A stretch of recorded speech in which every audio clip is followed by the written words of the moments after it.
Hello everyone, this is Fantasy-esque, and welcome back to Season 2 of Royal Clan in ClanGen, the Warrior Cats clan generated game. When we left off in the previous episode, we had a case of white cough, and we entered leaf fall, so the coldest seasons. I'm pretty sure the last time we went through the cold season, it was actually quite a kind season for us, so hopefully that is the case this time around as well. But guys, there is a lot going on in this episode. Like, a lot. More than I thought there would be. So, I'm excited to get into it. Although, some of it is a little bit mournful, I would say. Okay, so we are in the second turn of Leaffall. It is now moon 103. Let's dive into the Leader's Den. We have all of our allies, alliances being maintained under Queen Rainstar. And then finally, our many events. So Royal Clan has no right hand or deputy. Flailstorm wandered out into the territory and was later found dead, a peaceful expression on his face. So yeah, we're starting off with a little bit of I think sadness with Flailstorm's passing, although I have to say, with the way Flailstorm spent the latter half of his life behaving, I can't entirely say I'm too, gutted by the fact that he has now moved on to StarClan. And actually, one of you lovelies, Vornell, made a really good point about the enemy ship that Shining Stripe in particular had with Flailstorm, because you remember they were enemies, and why that might be the case. So I actually want to go through real quick and see if I can read that little piece about Shining Stripe hitting Flailstorm. So Vonell said, I think it has to do with their respective romantic lives. Flailstorm really is a bad mate, not paying attention when it matters, using others for his own comfort, and without having a single reaction when the cat who had loved him since the beginning and reunited with him late in life died. So for Shining Stripe, who is a righteous cat, I can totally see why he finds him absolutely despicable. He is a lover of one cat at a time, and when he looks elsewhere, it's to give Queen Rainstar a taste of her own medicine, and they worked it out. I really see him as a very respectful cat, always wanting to do the right thing for the one he loves. So seeing an elder, who is supposed to be an example for all the clan, being so rude with his mates might have irritated him very much, and honestly, I'm absolutely okay with that. To be honest, same here. I was not very impressed with Flailstorm and the way he handled the whole thing with Scorch Moss, even afterwards. Him just being, sassy in all the wrong places. I don't know. Not too fond of it. And I feel like it's kind of about time that Flailstorm moves on to StarClan. I think, to be honest, the clan's gonna be better without having him here with us. And, Flailstorm, he didn't even have a good relationship with his son Freezefur, to the point where I keep forgetting that he's Freezefur's father. I honestly feel like at this point, Freezefur's like an orphan. He's completely on his own. Even following the death of Freezefur's mother Magpie, Flailstorm barely had a relationship with his son. I feel like Freezefur is more attached to a bunch of these other cats than he is to his own father. So I'm not entirely surprised if Freezefur isn't, keeling over in his grief for his father's loss. Flailstorm was just the type of cat who, unfortunately, didn't invest the time into making meaningful relationships. I had to get that off my chest with Flailstorm's death, but yes guys, he has now passed on. And then Inkfeather had a bad fall while taking a walk through the territory, returning to camp sore and bruised. Quillrunner finds a loner named Plume, who I renamed Snapdragon, who joins Servant Clan. The loner decides to keep her old name. So we're going to take a look at, this is a new female that has joined, so we have even more females in Servant Clan. Ghostfeather's white cough is gone, so he is okay. We don't have to worry about the cold season making it worse and him potentially dying. And then Ghostfeather was seen touching noses with a loner. Scandalous. Servant Clan has encountered Nymph. So Nymph is another female that has joined Servant Clan. We are lucking out with the females. I cannot believe we started off this season with no females in any direction to be seen. And now suddenly we have so many in Servant Clan. Time has taken its toll, and Garlic Glow has noticed herself slowing down. She has worked tirelessly for many moons, and it is time for her to retire. So Garlic Glow, guys, is now in the Elder's Den. She's not within the Queen's court, and I have some things to say about this, but I'm gonna hold off in a second here. I'll talk about it in a bit. Cinnamon Tail misstepped and slipped from a rock, spraining his paw. River Whistle was seen playing with a kitty pet over the border. The clan has encountered Dancing. Dancing is already one of the 7 clan cats we know, so we can say that maybe our clan, found a 7 clan member, in the forest, because we know that the 7 cats kind of wander here and there. And then Fierce Paw has reached the age of 6 moons and has been made an apprentice with a River Whistle as her mentor. That was a bit of a surprise, because I thought that since Bear Pelt kind of stood out, Queen Rainstar would pick Bear Pelt. And then we even talked at the end of last episode about how maybe she has this whole plot to keep him distracted so she can spend more time with Hemlock in the Queen's court. But apparently that is not the case. And then our morning begins. Icicle Speck buries his muzzle in Flailstorm's fur, clinging to the memories of all that Flailstorm accomplished to comfort himself. Once night comes and he falls asleep, Icicle Speck desperately wails Flailstorm's name. Movements frantic as he struggles, no, refuses to accept his death.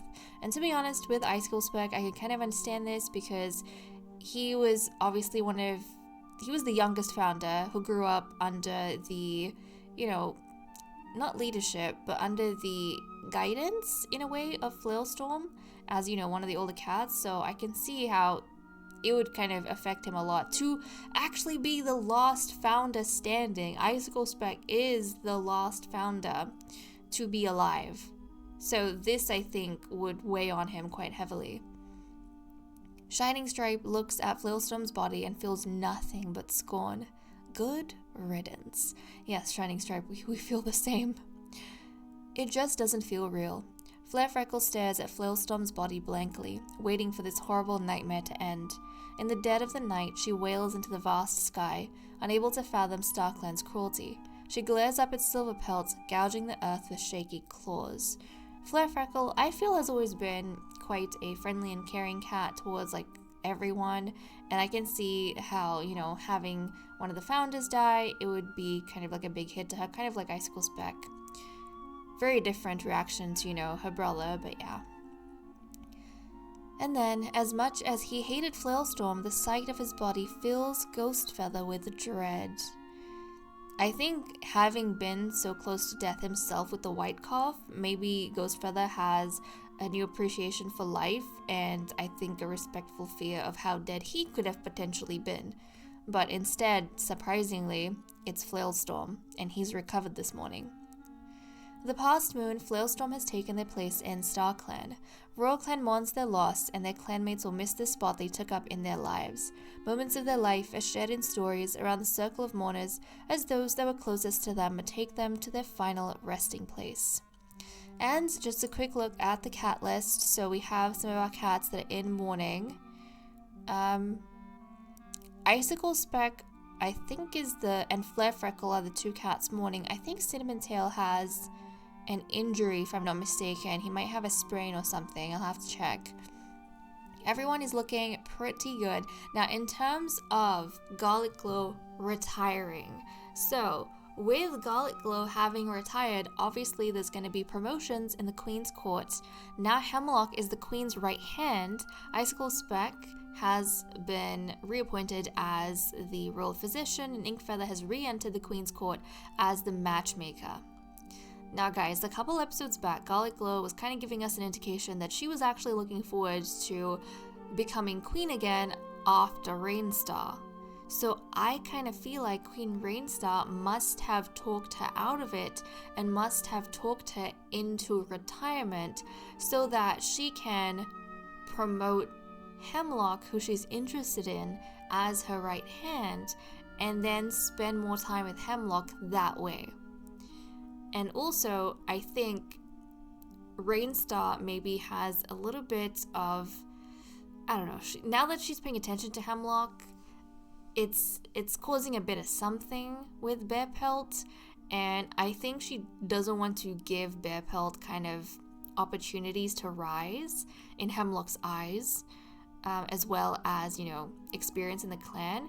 So I have a feeling she deliberately didn't make Bearpelt her daughter's mentor, even though Bearpelt seemingly, stood out and seemed to be the kind of best candidate.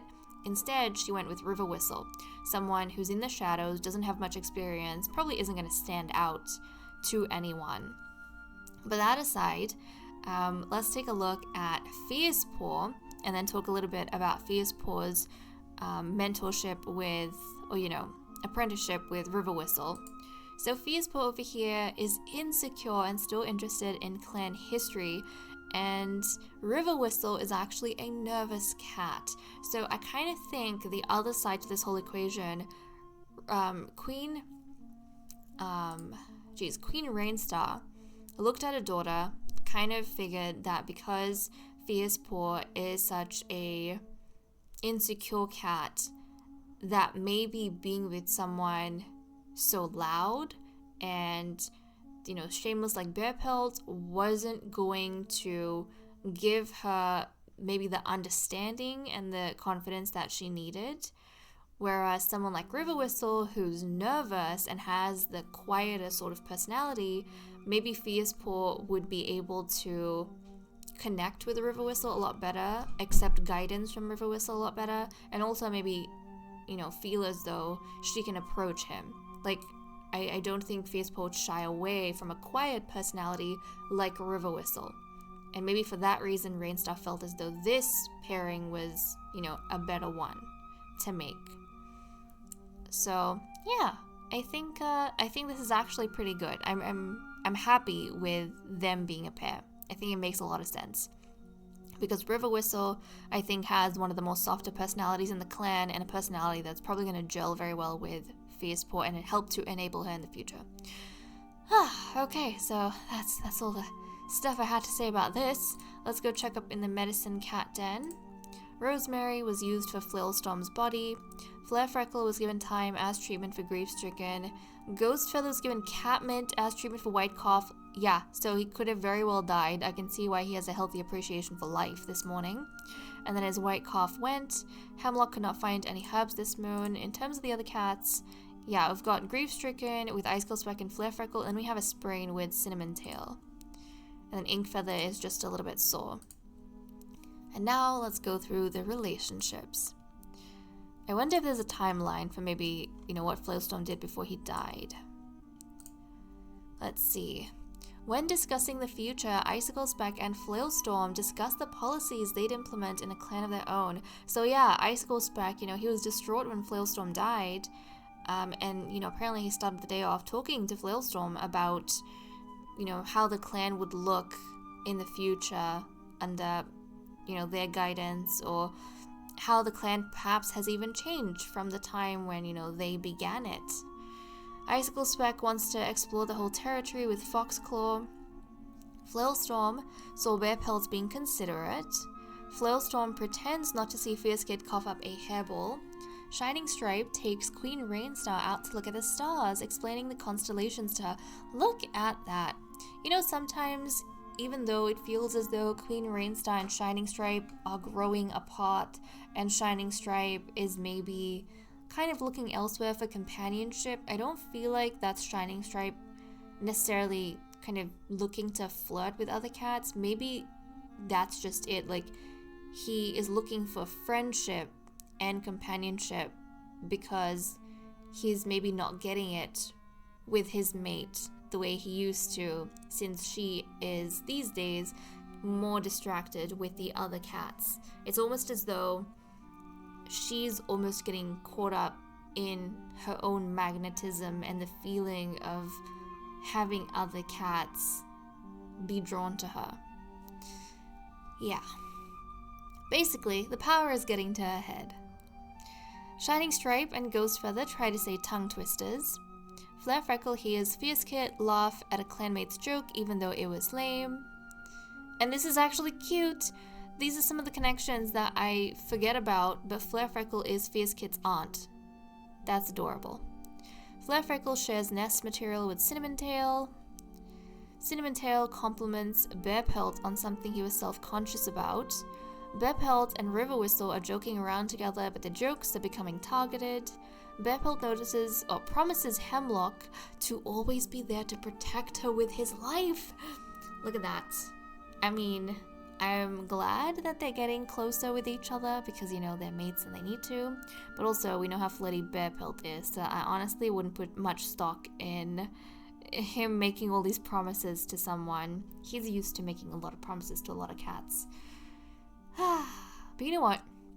Vonelle was also saying how she's more attached to Flarefreckle's family because the family dynamics, it's so interesting, you know, with Flarefreckle and her two brothers, and then they have such distinct personalities, their own personal lives, the fact that her brothers mentored both her sons, only one of which is alive now, like, the way the family dynamics are working out, it's actually so interesting, and I can totally see why they are kind of the family that we have within the clan, the family to follow and the most exciting family. So when something happens to them, it's kind of more gutting, like when Frostfade died compared to the deaths of, you know, like Scorchmoss or Flailstorm. Because like there's a lot more at stake when someone from Flarefreckle's family dies because they have so many connections still alive. Okay, Hemlock tells a clanmate that Inkfeather did a great job today. Inkfeather wants to ask a clanmate to eat with her, but they're busy with Cinnamon Tail. Quillrunner is jealous that Hemlock got to go to the last gathering. The clan notices that Quillrunner and Fearstkid always sit far away from one another. Fearstkid offers Snapdragon some feathers as a welcome gift that she can use to decorate her new nest. Fearstkid offers Snapdragon some tips for building a new nest. Cinnamon Tail is welcoming Snapdragon. Foxclaw and Snapdragon work well together on a patrol. Foxclaw and Fearstkid are assigned the same task. Ghostfeather saw Cinnamon Tail cough up a hairball. Ghostfeather doesn't see why Fearstkid is upset about something trivial. Freezefur and Flarefreckle keep making each other yawn. Freezefur reveals something to Fearstkid. Apparently Fearstkid can relate. Garlic Glow hears a nice story about Foxclaw. Queen Rainstar starts to plan things, hoping that Bear Pelt will get involved. Queen Rainstar, Inkfeather, and Ghostfeather had a nice talk while eating. Queen Rainstar helps Snapdragon figure out how to word something. Cinnamon Tail and Hemlock have to break up a fight between their clanmates. Cinnamon Tail, Flarefreckle, and Shining Stripe had a nice talk while eating. River Whistle spends some time sheltering with Flarefreckle during a storm. Hemlock never realized how much he loved spending time with Shining Stripe. Okay, that's like the queen's mate. Hemlock, please tell me this is, like, not something that is going to become overly complicated, like how it became with the... Didn't things get complicated with Flarefreckle and Queen Rainstar? And now Rainstar and Hemlock... Like, oh my goodness. Flarefreckle got involved with, like, unknowingly, right? It wasn't intentional, but I feel like she's a little bit deep now. But Flarefreckle got involved with her older brother Shining Stripe's mate unintentionally. Now it looks like Shining Stripe is getting involved with his younger brother Bear Pelt's mate unintentionally. Like, oh, this family's getting more complicated. When getting something to eat, Hemlock sees River Whistle allow someone else to take his favorite prey.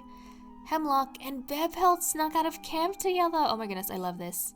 But you know, with Bear Pelt being constantly flirtatious with Hemlock and him being maybe a little bit insincere, I don't necessarily hold that against him or feel too bad about it in this context because Hemlock is cunning, and I feel like Hemlock is the type of cat who will try to get close to Bear Pelt knowing the way he is because she has something at stake and she knows what being with him is gonna get her. So I don't think she holds it against him either. She accepts that that's part of his nature and she's like taking advantage of it in a way for her own benefit, you know? So it works out for both of them. Fiercepaw asks Ghostfeather if her fur looks clean.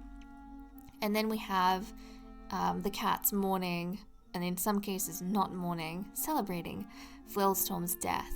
So okay, that is all we have for the events. Let's wrap up and move on to the cat list. Okay, let's go ahead and continue with the cat list. A quick reminder on our loyalties over here.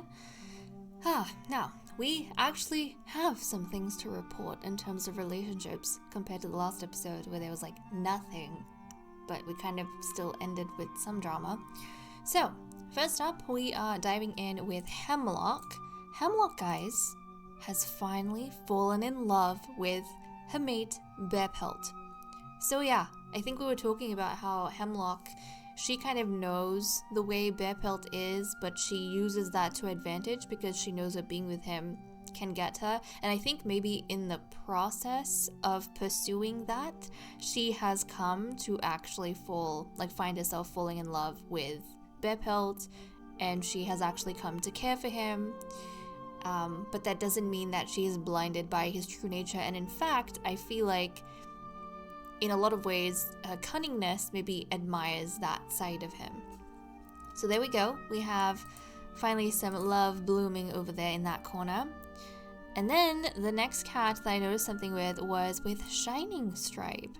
Shining Stripe, guys, has max love with his mate Queen Rainstar now, even though she's a little bit distracted by other cats. Yeah, I think after looking here and there a little bit, maybe in slight sassiness or disappointment that Rainstar was not really giving him too much attention, he has turned full circle, come right back to her, and yeah, his feelings for her is still very much strong. And if we compare it to pretty much every other cat that he has romance with, which is not much, it's like Icicle Speck, Ghost Feather, and Garlic Glow, it's like nothing. What he has for them, and a lot of these are kind of remnants from relationships he had like away in the past before he and Rainstar became a thing, it doesn't even hold a candle to the feelings, like the force of feelings he has for Rainstar. And if Rainstar manages to catch up with him and get max love too, they'll become a second pair of soulmates. And that would be amazing, wouldn't it? So there is that with him. And the final cat I noticed something with was with Bearpelt himself. And he, just like Hemlock, has also fallen in love.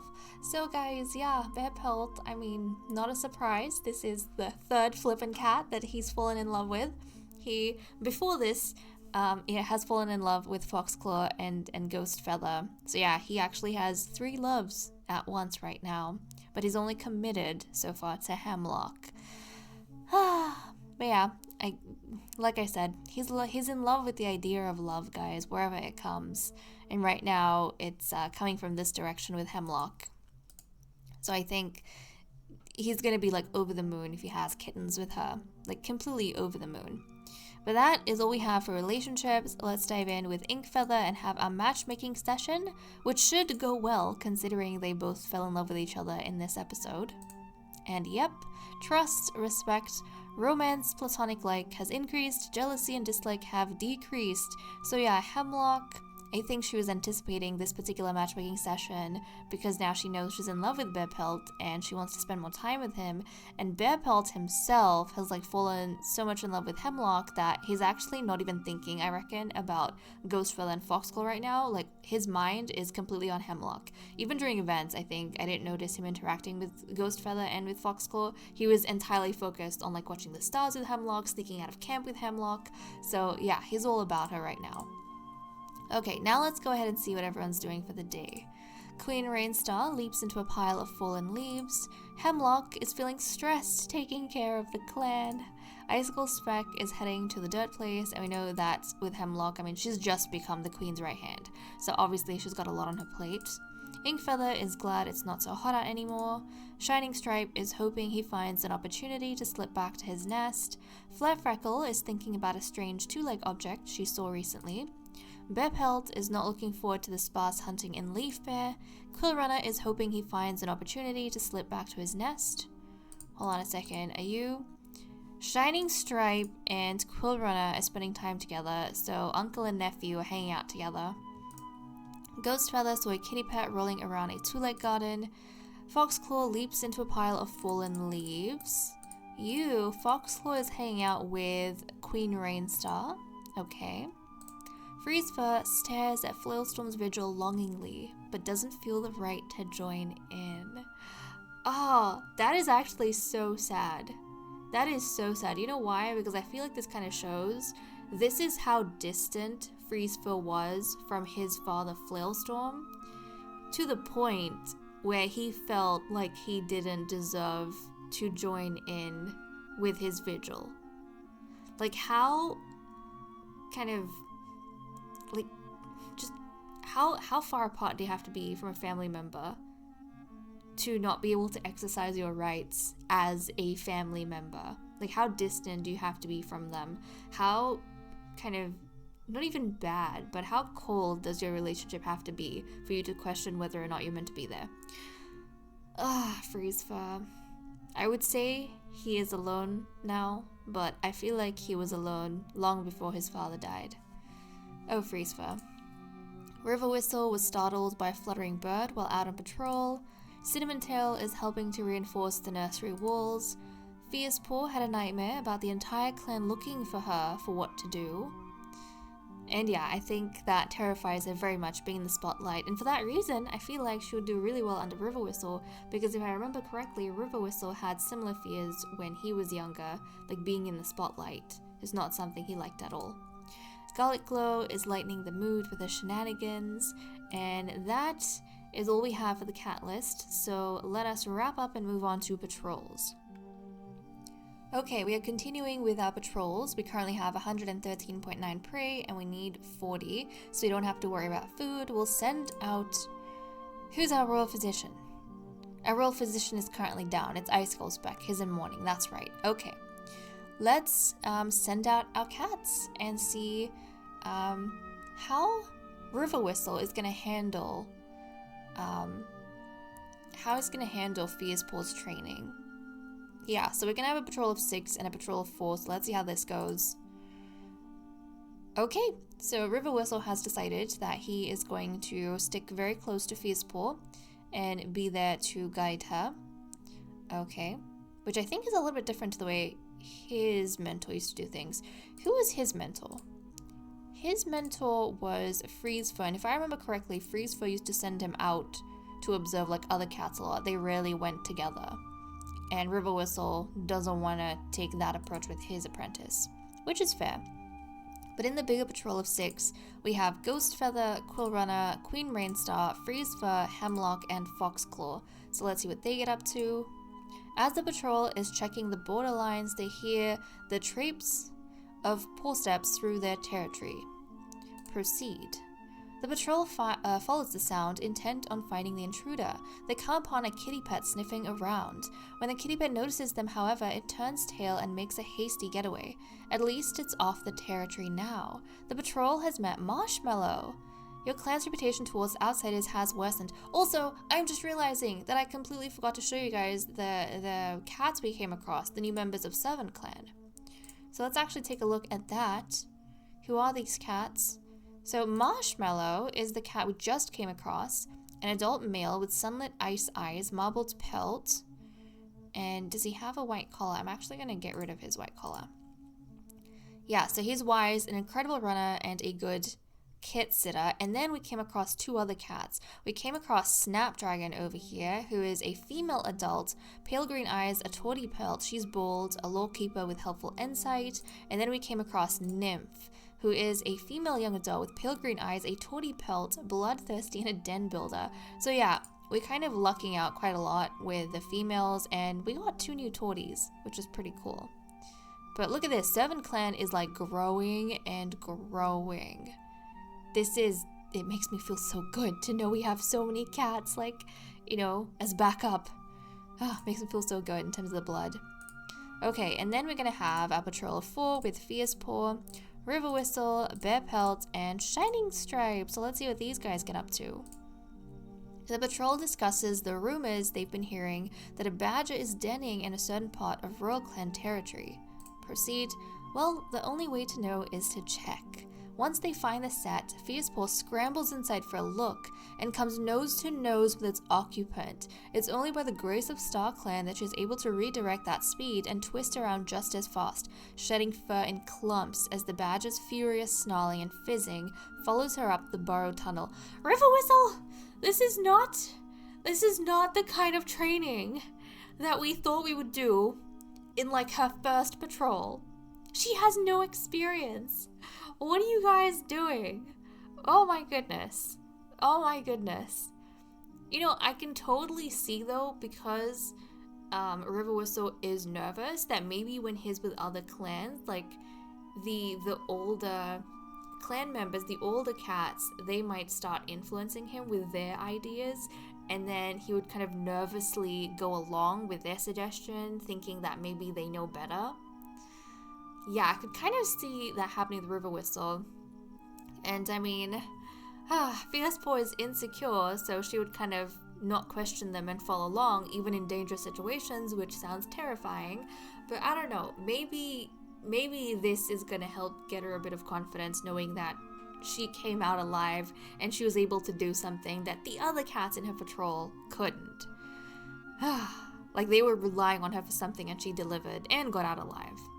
So fingers crossed this is going to be like a good experience for her to build on, and not something that is going to like haunt her nightmares in the future. But okay, guys. Okay, we can return to camp all nice and safe as snuggled up in the grotto. But with that said and done, I am going to leave off here. Thank you so much for watching. I hope you all enjoyed, and I will see you all next time. Bye bye.